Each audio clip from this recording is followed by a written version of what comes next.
FedExForum.com. The new head coach of the Memphis Grizzlies is Taylor Jenkins. He is going to join us in studio momentarily. In fact, look at him. He walks in here right now. Hey, man. Congratulations. Taylor Jenkins is in the house. Here he is before he is heading over to his first big press conference today at FedExForum. We just had Kevin Arnovitz on from ESPN. Boy, oh boy, you need to hire this guy as your PR maven because Arnovitz loves you. I guess you guys had been around each other quite a bit in Atlanta and Milwaukee when he was covering the Budenholzer staffs, right? Yeah, we've got to know each other the last 2 years, and just a great relationship early on, talking hoops, but talking food, talking life. It's always great when you got people easy to talk to. So he's been a great kind of friend, in this business, and look forward to keep growing that relationship. All right, so we want to try to get to know you. You grew up in Texas. Yes. Okay, and so from Texas, you go to high school there, and then everybody knows now we're going to Pennsylvania and we're going to the Wharton School of Business. Yes. How do you go from Texas to Penn? Yeah, I get that often. A lot of credit to my grandfather on my mother's side. He went to MIT in Boston. And when I was like in high school, middle school, he would take me up there. D.C., did a lot of business up there. And then he would take me to Boston, just kind of go visit the sites, go, show me the ropes when it came to college exploration. And I just kind of fell in love with that region up there. And at the end of the day, my entire life, I've always wanted to take the toughest challenge, especially educationally when I was young. And started applying to schools up there. Penn happened to be one of my favorites. It actually came down to Penn and Georgetown, and just to be in that competitive environment up in the Northeast was something that he instilled in me. Were you a great high school student? I was pretty good. You were? Yeah, I was pretty good. My SAT scores and ACT scores probably didn't live up to the billing, but GPA was solid, pretty well-rounded, in and out of the classroom. But I even tell my own kids, it's like, don't worry about the board scores. Don't worry about the board scores. You never know what a college is going to want. So they've got to build their student population. But yeah. When you go to school there, what are you thinking is the future? And at what point do you start thinking about the future, right? Because we all did this in college. You go to college and it's like, all right, what am I going to do when I get out of college? What do I want to have as a career? Sure. I mean, I like to think I've always been a forward thinker. So even when I was in high school, loved being a part of like student groups, student government, community service. I was a community service chairman. So I went in trying to be a political science major. Thought I was going to be the president of the United States. So Let's go! That was my initial dream going into college. I mean, I wanted to be a veterinarian, a park ranger, a professional baseball player, all the dreams any young kid should have. And I wanted to be the president. Took my first poli-sci course, and it was a little overwhelming for me, and I just felt like it wasn't the best fit. So then I thought I was going to get into psychology, and teaching's been always a passion of mine, and education's been instilled in me since I was a young kid. And then I transfer. I'm like, what am I going to do with a psych major? Maybe I go business route. I'm just exploring. That's the great time of college. Got the business degree and realized, well, I don't really want to go to Wall Street. Many of my buddies did and are killing it up there, but for me, I was like, all right. What am I going to do? Let me combine my business background with my passion for sports, and got in on the front office with the Spurs, and the rest kind of took off from there. Is this right after college? Yes, yeah, directly. So you never worked it, like you never went and got a job right out of college and then ended up saying, sports. I don't like this, I'm getting into basketball. Because we do in your resume just kind of fast forward from he went to college and then he ended up working with the Spurs. Yeah, that's exactly how it went down. Wow. I actually interned with the Spurs in between my junior and senior year in college, so like for a summer. Yep. And got my first official job the day I graduated my senior year, and popped on down to San Antonio and started, a 1-year internship, and then jumped into the coaching gig. And so, yeah, I've been blessed, man. I've been blessed to jump right into this. Okay, so the story goes that your grandma was friends, or acquaintances at least, with the owner of the Spurs, which kind of gave you an in. Yes. Right? Oh, yeah. So she knew Peter Holt. Her son actually did some business with Mr. Holt, and that was just the door that many of us in this business, that first connection opened the door. And the question was asked, what do you want to do? And I said, well, I'd love to shadow the GM, and I got the great opportunity to be around R.C. Buford, Sam Presti, Dell Demps, Rob Hennigan, a lot of guys that have gone on and done great things, and got to work with Dennis Lindsay. So It's been awesome. Been around What is a lot that of like great right people. out of college? I Sure. mean, this is in the middle of the heyday, Yeah. right? They're winning championships and they're competing for championships year after year. These are the Duncan years.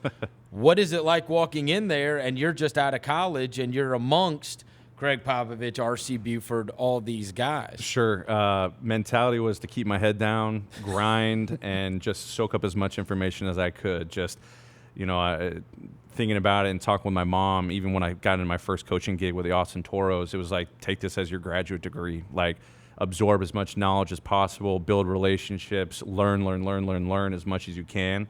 And then whatever next opportunity comes, you're hopefully as prepared as possible. So, it was a great first year, and then obviously my 5 years in the D League, but just being around great people who gave me a lot of access, be on the floor, in the meetings, taking notes, sometimes even being able to speak in a meeting. It was a blessing. Okay, so the basketball coaching side of this, right? It sounds like you want to be around the GM. You want to learn how all of that side of the business works. When does the coaching thing comes about? Because, right, when you first get this gig, your goal at that moment is not to be a coach, right? Sure. No, Okay. It's definitely going in. As I said, when I made that decision, let me combine business and basketball. It was, let me go see if I can be a GM. So, I never thought about the end result. Obviously, you have a dream or a goal, but I was taking it just one opportunity at a time. And, over the course of that first year in San Antonio, being around the team, being on the court, and at the end of the day, I always wanted to go back to my high school and coach basketball. Like, I knew I wanted to go back and teach the game of basketball and, go back and be a teacher at my high school. Maybe that will happen someday. You never know when I'm retired. But over the course of that just started building up in my heart. And I just start feeling, the juice and the goosebumps being around Pop and the team and obviously, the big three and, they're having great success. So you just feel the energy. And I just kind of had this conscious decision that, after my internship year and, what am I going to do next?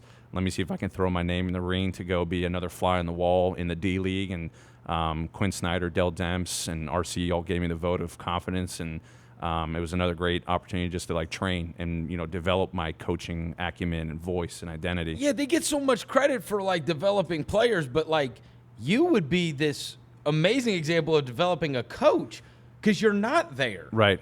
To be a coach, right? Right. And then they decide, hey, this guy's got the goods to be a coach. Yeah, it's definitely. And somehow you end up on a court in sweats. Next thing you know, right, you're not in that front office anymore, but you're helping with the Austin Toros. Yeah, it's you can't really pinpoint, what was going through their mind when they ultimately said, yeah, go for it. Let's sign you up to be an assistant coach under, Quinn Snyder. And to me, I look back on it, it's like the amount of support that, they gave me, and obviously, as you mentioned, to the players and, how they build their staffs. And I've just been, a fortunate individual to have gone through that organization and gotten that opportunity. And, having that first starting point has gotten me to this point today. Okay, and then you're obviously with Budenholzer in Atlanta. You're with Budenholzer in Milwaukee. You've got 2 Eastern Conference Finals teams there. You got 2 60-win teams when you were there. The greatest lessons, obviously, that you guys took from San Antonio, and then you working hand in hand with Budenholzer, right? Like if someone asks you, and I'm sure they asked you at your interview, right? Like why? Why were you guys able to maximize the players in Atlanta and Milwaukee? What would you attribute the success of those 2 situations, both the Atlanta and the Milwaukee one, to? Well, I would say tons of credit to Coach Bud. It all starts with people, and that's what excites me about Memphis. The players, Zach, Tayshaun, Rich Cho, the group there, obviously Robert. When you've got people that are hungry and passionate and willing to put in the daily work and, want to compete, not just, on games. It's competing in daily workouts. It's competing in how we, build a team. It's competing in how we recover and make sure guys are at the most healthy that they can be. And that tone is set, from ownership, the front office, but with Coach Bud and what he's done in Atlanta and Milwaukee, he brings in a great staff, guys that are like brothers to me. And, you get the right players, guys that have high character, and everyone's competitive at nature. Like compete.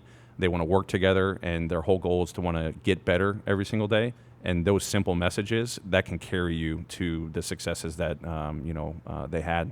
Okay, so now you walk into this situation. It's a little bit different. You know about the level of success Right. that the Grizzlies have had in the past. You also know they drafted Jaren Jackson number 4 overall last year. They got the number 2 pick in this year's draft. This obviously was a job that was intriguing to you, I'm sure, Yes. when they first called you.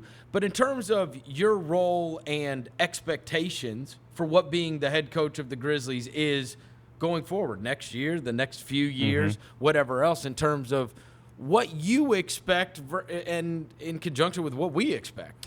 So for me, I mean, it's great because, in all the dialogues through this process with Zach, it's a shared vision. And obviously my big responsibility will be imparting that with the staff that we build, working with the medical team, the front office, and at the end of the day, our players. And going out there and like the things I just mentioned, like we're going to instill a competitive environment. That's year one. Like we want to build those foundational habits, our core principles of getting competitors in here that want to daily compete, an unselfish group. And that's not just making the extra pass. That's being willing to be challenged. The staff that I'm going to build, I want those guys to challenge me, and that's going to make us as an entire team organization better. And that we want to get better. That we're not satisfied with where we're at. We know we have a long-term vision ahead, and it's going to take a lot of work, and it's a day-by-day process. But if you keep to those core things of competing at the highest level, playing with others, working with others, being unselfish, and then wanting to get better, that's what's going to carry us in sustained success. And, my job is to be one that holds everyone accountable and develops that vision with Zach, and we work hand in hand. It's not me doing one thing and him doing the other. We do it in tow, and that's what excited me at the end of the day about this opportunity. You've got great players, you've got great building blocks, you've got an unbelievable fan base here, great rich history in the city and the team. But like I mentioned earlier, when you've got great people and that want to work together and work hard together, that's what makes it special. In terms of building a staff, what do you want? And what do you expect in terms of being able to put that together? We actually talked about this earlier on the show. Yeah. It's 34 years old, right? It's not some kind of old guy that could just go and draw from all manner of people. Probably not going to try to gank a bunch of people from Coach Bud, because that's usually not people don't care about that, or people don't like that. What do you think?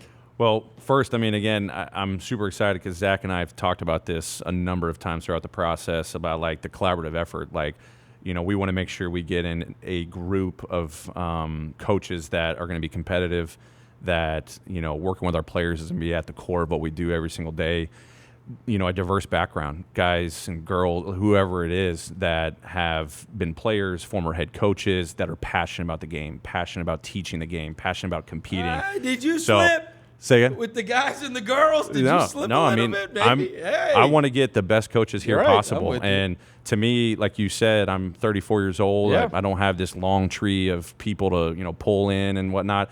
I'm willing and open to meeting anybody that feels like going to give the Memphis Grizzlies, our players, our staff, our team, the best chance possible to win and develop and build this program. And I'm excited to work with Zach on that. I've obviously, got coaches in mind, but it's going to be a great collaborative process to get the people in here that we think are going to make the difference, because at the core of it, it's our people and our relationships that carry us. You had started with doing draft stuff. Sure. The draft is literally a week and a half away. Were you doing draft stuff in Milwaukee? What level of input do you want or expect for the upcoming NBA draft? I mean, it's pretty easy, let's be honest, when there's only one guy off the board. Sure. But if there is other involvement in the draft, were you someone that, even as an assistant coach, were heavily involved in draft prep that has been going on already there? Yeah, so I mean, this is obviously a very exciting time for the league, but obviously specifically for the Grizzlies to have the number 2 pick, to hopefully get in someone here that's going to be impactful for what we do for many years to come. And it's a partnership with myself and Zach and Tayshaun Rich, his group, on finding that right person. And my previous experiences, it's been great to be involved in the workouts, watching film, being involved in meetings, all those personnel discussions. At the end of the day, it was time for certain individuals to make the final call, but to be a part of that process, to have that, empowered voice, that's what Zach and I have talked about. And that's encouraging for me when he wants my opinion. He wants me to challenge him. He wants me to talk about how we want to play and what kind of players we want to get in there. And that shared vision that we have, the method to get to where we want to go is to be on the same page and dialogue and challenge each other. We're not always going to agree, which I think is great. And we've had that open, honest dialogue that, we're going to make the best decision possible collectively. Where do you fall on way to play? If I went back and watched the old Atlanta teams, if I watched the current Milwaukee team, is that what a Taylor Jenkins team looks like? Do you buy full into the way Budenholzer, or is that dependent upon personnel, how you play, or do you have a philosophy and now you want to try to build a team that can play this way? Sure, I think definitely, depending on who we have on our team is going to dictate a lot about, playing to our strengths. At the end of the day, every team's different, every player is different. But for us, philosophically, defensively, that's going to be our MO. Like, hopefully our organization, our fans are excited about how we compete on both ends of the floor. Like, we don't want to be just good on one end. We want to hang our hat defensively, though. That's where it's going to start every night, day in and day out. Defense is going to be a focus. We're going to be aggressive. We want to be disciplined. We want to be active, and we want to compete on that end. Offensively, hopefully there's another branch of excitement where, playing with pace and space. So there could be, some similarities to Milwaukee and Atlanta. Obviously, as I said, tailoring our offense to our personnel and, trying to play an exciting brand where you're putting pressure on the rim, you're putting pressure on the paint, you're spreading the floor, you're shooting threes, and it's a collective team approach where the ball's moving and hopping and we're getting great looks. So I'm excited about what we're going to instill, and I'm excited to figure out, the team that we're going to build and make this happen. All right, let's get to the good stuff. Sure. What do you like to do? Oh, man. If it's not basketball, Sure. what do I find you doing? Spending time with my family. I got a beautiful wife and 4 amazing kids, and anytime I can get and step away from basketball and spend time with them and be a part of their life's journeys, it's great to share this, and they're so supportive of me. We love to travel. So taking our kids to the beach and going and experiencing new cultures and new opportunities across the globe. My wife actually just took our kids to Panama, so I couldn't make that trip. Obviously, we had some great important things going on for our family here. But traveling's big. We love to eat, good food. We love to dive in, and, Southern food's going to be great to be back in, Texas food, barbecue. What's on your DVR? DVR, so my wife and I, we love Empire. Music and, just Cookie Lion and Lucius Lion. It's just great entertainment. This Is Us on NBC. You cry? I've cried a few times. There you go. I'll say Jack, the dad, is probably one of my favorite characters of all time, and just, a great dad. I wouldn't say I'm looking up to him, but I just have mad respect for who he is as a father and a husband, and that's what I try to be, is the best dad and best husband every single day. And then, we get a couple of the housewife shows. I'll pop in and sit down with my wife. What do you watch that you don't want to watch? Like a Keeping with the Kardashians type of thing, or something that we all do, sure, right? Because our wife wants to watch it. I would say The Housewives is probably the show, and it's great entertainment. It's laughs. It's she gets a kick out of it, talking about the drama, and so that's probably. All right. If I grabbed your headphones the last time you were like really bobbing to music, what are you listening to? Oh, man. I was probably listening to Gente de Zona, La Gozadera, some Latin music. My wife's from Panama. I can't say that I know every single word. I love the beats. Let's see, what else did I put on there recently? Some Pitbull. I love some Pitbull. Dave Matthews from way back when I was in middle school. I'm a huge U2 fan. So got a little playlist, Pandora Radio. But that's probably what I'm bobbing and weaving to. Were you a good high school player? I wouldn't say put up the numbers, but it was kind of like a glue guy. There you go. 3 years on varsity, I think 2 years as a captain. But I, kind of like how we're probably gonna play. I'm gonna hang my hat on defense and setting screens and rebounding and playing unselfishly on offense and just playing great team basketball. So I loved every minute of it. I loved playing baseball when I was growing up, but the energy in basketball and the unified 5 guys constantly playing together just grew my attention, and it's got me to here. Can you believe you're the head coach of the Grizzlies? It's an amazing feeling. It still hasn't fully sunk in, and I've gotten loads of support from so many people, and I'm truly blessed. He is Taylor Jenkins. Welcome. Thank you. Welcome to town. He is the new head coach of the Grizzlies. Press conference is going to be coming up in about 20 minutes over at FedExForum.